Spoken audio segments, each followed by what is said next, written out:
Hey, what's up YouTube? Decided to make a quick video how to install and remove a passenger side seat on a 96 through 2000 Honda Civic. This one's a DX model. I don't know that it matters. And you're kind of getting an advantage because you're seeing, because I already had mine out, and give you some tips on if you remove it. A lot of times, I don't know if that's my cable slot or not. A lot of times there'll be a cable coming out that plugs into the bottom of your seat. Depends on what options you got. So you just want to make sure that if there is a cable that you unplug that. Basically there's just 4 bolts that hold it in, and so, one there, one there, one there, and one there. And this has got like a little 90-degree bend to the lip there. This goes in the pillar, that goes in the pillar, and that's pretty much flat. Some advice: so you'd probably look underneath your seat, disconnect the clip, which might come out of here, but it's usually in that area, and just clips on the bottom of your car. I highly recommend you put the bolts back in, so if you ever have to put the car seats back in, you don't have to go looking for them. And then, I really enjoyed having my seat out. I have to put it back in for some reasons. I gotta help somebody get around, and they have to sit in the car seat up front here. But for the longest time I had it out. I took it out because my carpet had a lot of oil in it, and I got it cleaned out. And then I got kind of accustomed driving around without one, and it's great. Like just this weekend I had to haul some boards. You can put 4-foot lumber in here and stuff, and haul engine parts and stuff. Put some towels down so you don't get it all dirty. And it's really convenient. Plus gets rid of some extra weight, so you get a little bump in gas mileage, not much, but you quicker off the starts because your car weighs less. Anyhow, so if you take your car seat out, I highly recommend just getting some plastic, and then just wrap it. Get some duct tape and just wrap it up like a big package. That'll help preserve it, so when it comes time to put it back in, your seat will be all cleaned and everything. So all I have to do now, and plus when you get it out, is an awesome time to vacuum. The little vacuum there already did that. So all I'm going to do is unwrap this, and then I'll show you the posts. You can probably see them sticking out of the bottom here. There's one right there. So you just got a little post like that. That one, you can probably see through it.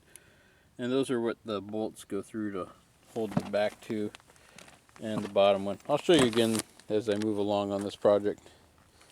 Anyhow, I'm going to pause the camera and I'll pick it up here in just a minute.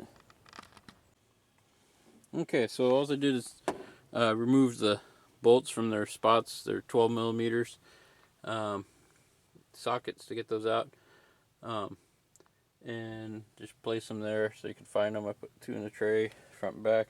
You want to keep them organized. I think 3 are the same, and then there's one that's got like a wider washer on it that goes in the back there. And I'm using a CLP. WD-40 would probably work. This is like the best lubricant here. It cleans, lubricates, penetrates. It's actually gun oil. You can get this like at Walmart and stuff. So you want to treat your bolts with them. That'll keep them working really good over the years. And just clean up your surfaces. Just wipe it down with like a paper towel with some CLP in it.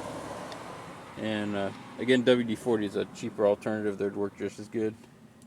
Well, not just as good. This stuff is like really good and it'll last a long time. But it's a lot more expensive. I couldn't find my WD-40. I think I used it all up. That's why I'm using that. Anyhow, I'll show you on the back of the chair. Need to clean that up. Got some rust going on there. But there's your bolt holes. We're just going to set the chair in there. It's a good opportunity to look at the bottom and see if you see any wire connectors. There'll just be like a pigtail hanging out down here. And actually I think that clip is probably where it used to go to help hold that up if you use one. And I think that matters on maybe the model. This is a DX, so it has no power windows or anything like that. So maybe in the fancier models they'd have a connection there. Anyhow, so I'm just going to clean this up real quick and then set the chair back in. Okay, one last thing I want to show you. This is a great opportunity to shoot some of your CLP and all your moving parts on the bottom of your chair. That'll make it work better. And if you ever wondered the way this works is when you reach down and pull up on the lever, see it pulls this cable, causes those fingers to, see if I'm zoomed out, causes those fingers to move. I'm just pulling that up and down. Causes fingers on both sides to release, and that's how your car seat moves back and forth. So I just took this time to clean up the rails and shoot some lubricant there, and that'll help with smoother operation there. Okay, a couple final tips to help you out. I would recommend you put this one in first, and then I put that one in second. Also, when you flip up your lever, that'll let your seat move forward. But before you do that, in order to move the seat front and back, it's easier to have it in the locked up position. And you can reach down and grab the bar. And it's hard to do in this angle here. Anyways, lift up in the bar, need two hands to do it. And slide the car seat forward and back. And then when it's all the way forward, you can flip the lever there and get at those last two bolts in the back. And also, when you move the car seat forward and back, it'll change the orientation of the alignment of these bolts. This is the last one you want to put in. So next I'd put in this one, and then this one last. And again, sliding the car seat forward and backwards, and again you have to have that up to do that, will help you align those bolts. Anyway, so hope this video helps you out, and pretty much done with the job now. I didn't have to hook up a pigtail underneath because I didn't have one. And then all I'm going to do is tighten down those bolts. I'll see if I can find the torque specs to those. I like to torque stuff down because people often put them in too tight and then we can't get them out. That's the biggest reason why I like looking up torque specs. Maybe I'll post that or add it on at the end of the video. Anyways, that's about it for now. Okay, so I looked up it's only 16 foot-pounds. And to give you an idea of how little that is, don't torque your torque wrench left-handed in one hand. That's not how you do it, but I don't even think I can do it. There, you heard it? That was like improper work. Don't do it that way. But I just wanted to give you an idea of how little that is, 16 foot-pounds.